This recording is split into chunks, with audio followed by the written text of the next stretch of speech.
Ассалаумалейкум. Амансыздарбы, ардактуу замандаштар, кандайсыздар? Денсаулыгыңыздар жакшыбы? Жалпы кыргызстандык мекендештер жана ошондой эле биздин чет жерде жүргөн жалпы Тежер каналыбыздын көрөрмандары. Ордолуу Ош шаарынын Исакбек Муниев көчөсүндөгү болуп жаткан сыностон кийинки өзгөрүү абалын силерге көргөзөлү деп турабыз.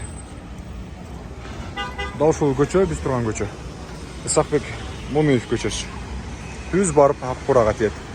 Бул жагы болсо, дал ушул жер түбүнөн өтүүчү жол жана ошондой үстүнөн көпүрө курулуп жаткан өтмөк менен өтүп, биргеликте арка жакка чыгып кетет. Облустук оорукана жакка. Ал эми дал ушул жерден 4 көчө бар. Бул жерде жол чырак жана ошондой эле жол өтмөктөр бар. 4 жерде. Абсамат Масалиев көчөсү менен кесилишет. Бүгүнкү чыгарылыш дал ушул көчөнү чыгарып айтып бермекчибиз. Бул жерде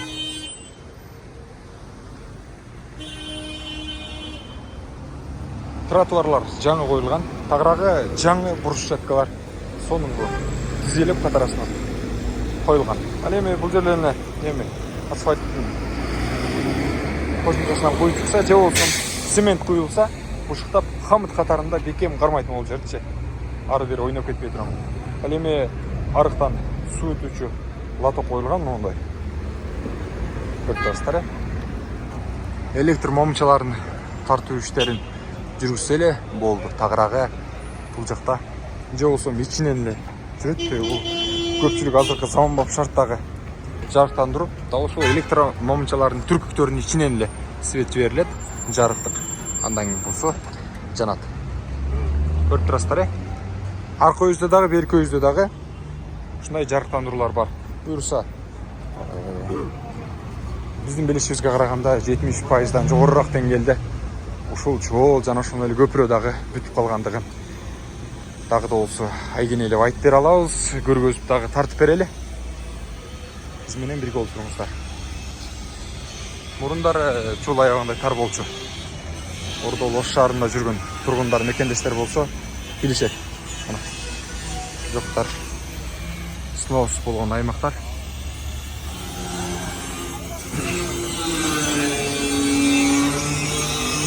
Бүгүн басылып тур, но брусчаткалар жаңы.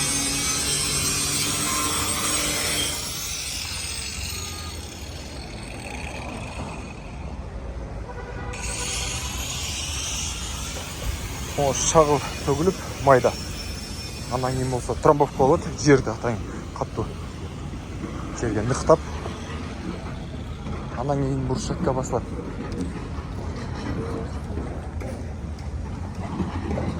Ал эми бул жактагы тосулуп турат экен, азыр ары карай снос болгон. Мүмкүн бул жерге дагы бир торговый кичинекей маркеттер түшөттүр. Азырынча бул жактан кабарыбыз жок, бирок бизге жол керек. Основной тротуарга чейинки нерселерди айтып берели. Бул аймактар кеңейтилген. Мурундары тетиги жерде болчу. Жол аябагандай тар болчу. Ушул жердеги кээ бир буюм тайы, мына сырткары салон, ар кандай кийим, көптөгөн ар кандай буюм тайын сатуучу жайлар көпчүлүк бөлүгү жолдун кызыл сызыгына чыгып кеткен болчу. Азыр болсо бардыгы Ош шаардык мэриясынын тыкыр көзөмөлүнөн өтүп, жакшы иштер жүрүп жаткандыгын биз көрө алабыз. Өткөнкү чыгарылышыбызда тетиги апшык болуп жаткан көпүрөнүн түбүн тартчы дегендер аябагандай көп болуп. Азыр биз ошол жакта да тартып көргөзүп коелу. Исакбек Муниев көчөсүндө турабыз, эскертип коелу. Бул жерде атайын курулуш жүрүп жаткандыктан моундай чип тартылган лента. Кызыл, ак. Сем силерге көргөзүп берүү максатында өтүп карайлы.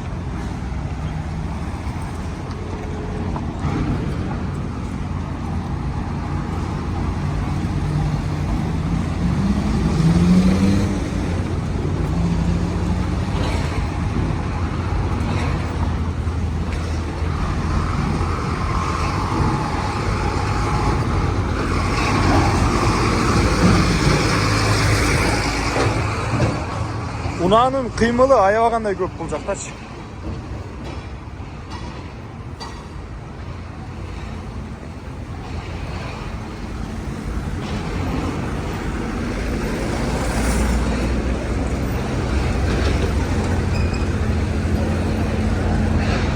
Дактар кылай экен. Мынакей, сиздер сурап жаткан могу сырты обшкаланып жаткан жер. Тагыраагы эки бети тең бүтүп болуп тур бул жактар. Тетиги жакта атайын техника иштеп атыптыр. Мен аркы өзгө өтөйүн десем, могу унаалар аябагандай көп экен. Карасаңыздар, үзүлбөй келе жаткан.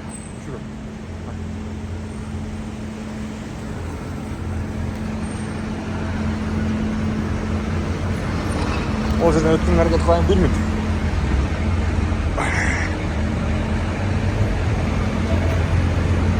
Бул жакта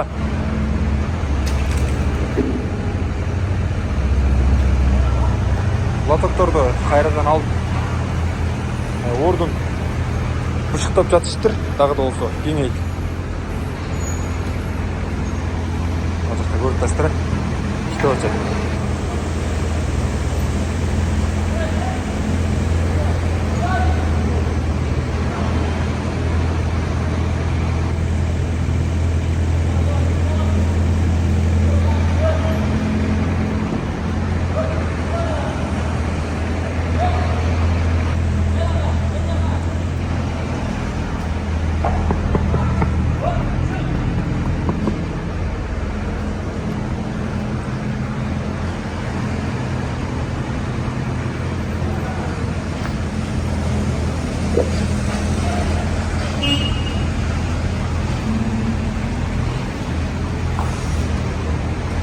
Кафели мына ушундай. Негизинен мынакей негизги мына кафелге окшогон эле материалдан экен. Курулуш тармагына колдонгон. Ол жактарды обшивкалап чыгып кетип атышыптыр. Дээрлик бул жактардын бүт баардыгы обшивкаланат экен. Ал эми бул жакта ишчилер, жумушчулар лотостун тегистеп ал жактарын дагы билетке келтирип атышыптыр. Анан көпчүлүктүн суроосу жогорудан келген суулар ылдый карайт, агат эмеспи, төмөн карайт. Кайсыл жака агып кетет? Суу кайсыл жака карай кетет? Эртең могул жер көлчүк болуп, чыла болуп жатып калбайбы деген ар кандай ойлорду айтып жатасыздар. Ал нерсеңиздер туура. Атайын бул нерсеге жооп катарында мына ушул курулуш тармагында иштегендер дагы жөн карабаса керек. Мына көрдүңүздөрбү? Атайын көргөзүп коюн деп келдим сиздергечи. Мына бул кирип кете турган тешик. Ушул жак менен суу агып чыгып кетет экен. Тетиги көздөй канал жакка карап. Мунун түгү менен. Атайын мунун дагы алдын ала шарттамаларын алышкан экен. Көрдүңүздөр да. Көбүңүздөр таң калуу менен сурап жаттыңыздар эле. Кайда кетет? Эмне болот деп. Кайра башынан тартчы, сурачы, биз аябагандай паватырланып жатабыз дегендер көп болчу да. Анан биз дагы ушул нерсени айтып берели деп бүгүнкү чыгарылышыбызда ардактуу көрүүчүлөр кайрадан келип чыгарып тартып жаткан учурубуз кененирээк маалымат катарында. Дээрлик моз тагыраагы көпүрө аягындай жакшы. Сонун өнүгү алдыга карай боло берсин дейбиз.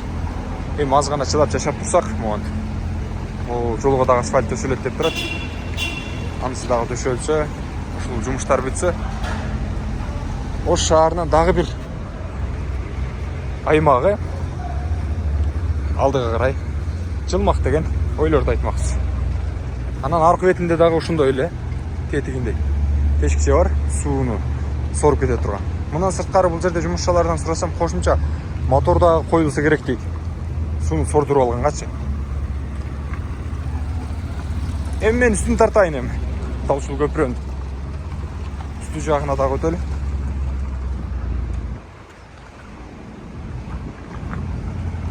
Buradan biz tetiğe көпірөнү түбүн көргөзүү менен биргеликте, көпірөнүн түбүнөн өтүүчү өтмөктү көргөзүү менен биргеликте кайра жол жакка карай чыктык. Бул жакта да жумуш жүрүп атыптыр. Бул жактарды да көргөзөйүн. Бурчаткалар бул жакка да басылган, төшөлгөн.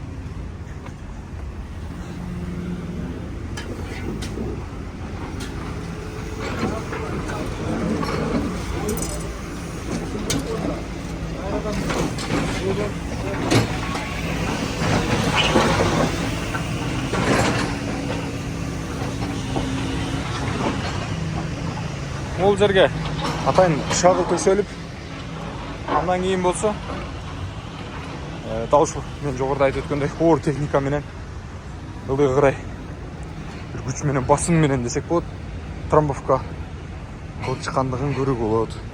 Грейдер сүрүптүр.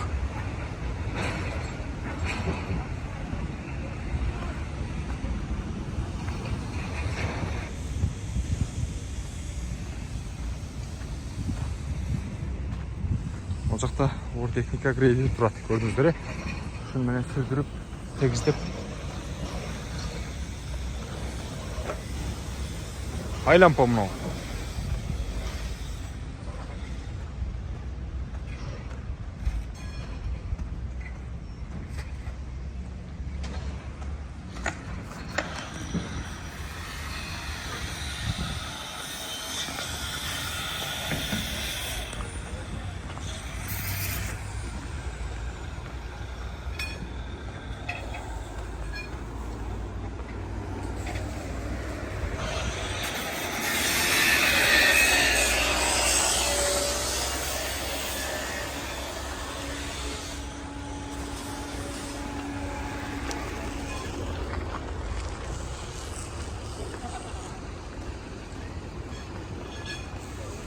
Бул жактагы жер түбүнөн өтүүчү өтмөктү да көргөзүп коелу. Мына. Ар көздөй өтүүчү өтмөк.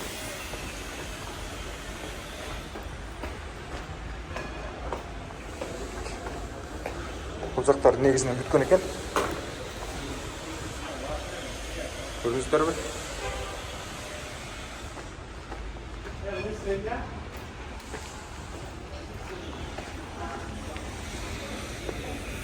Бул жакка дагы бир жарыктандыруу коюшса керек.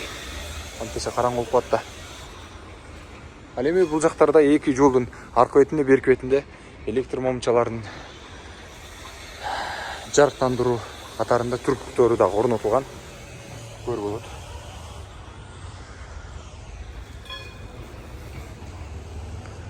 Тетиги жерге чейин брусчатка басылыптыр. Жогору жагына да өтөлү.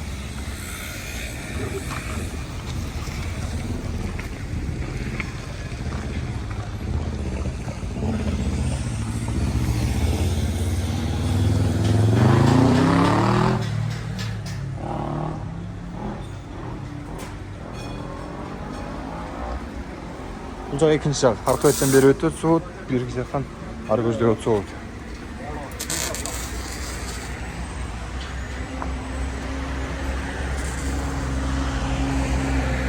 Бул жактар мурунку учурда эле снос болгон жактар, ичкери карай киришкен жактар.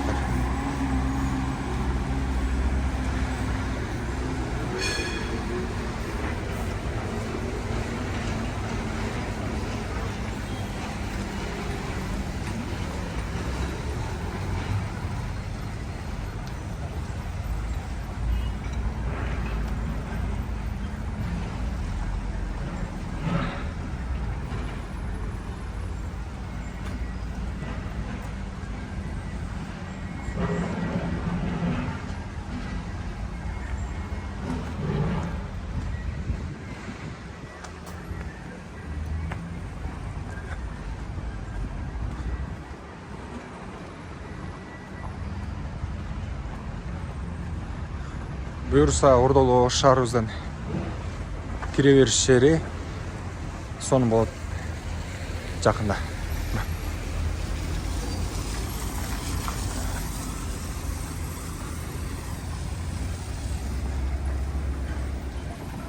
Анан биз дагы ушинтип күтүлүп отура бербестен кол кабыш кылып жардам кылганыбыз жакшы го дейм. снос болду, демек кызыл сызыкка чыкты деген таризди түшүнүп жылып бергенибиз оң кеп.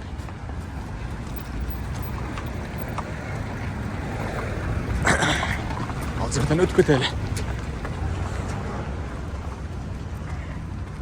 Бул жактар атайын тазаланып, азыркы учурда даярдалып атыптыр. Биз адашпасак, мындан 20 күн мурун тартканыбызда могул жерде дарактар жаңы гана олтургузулган учур болчу. Чөптөрдү караңыздарчы, көгөрүп, жашылданып чыгып калган.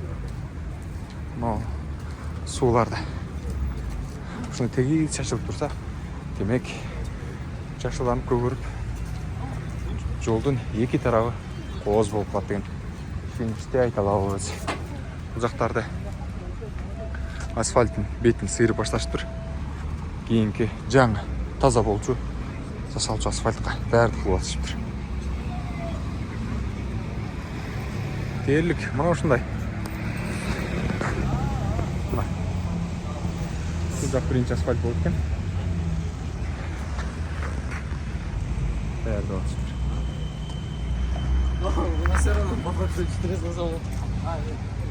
Тез жария каналы аз да болсо сиздерге маалымат бергенге аракет кылды. Ардактуу кыргызстандыктар, бар болуңуздар, аман болуңуздар.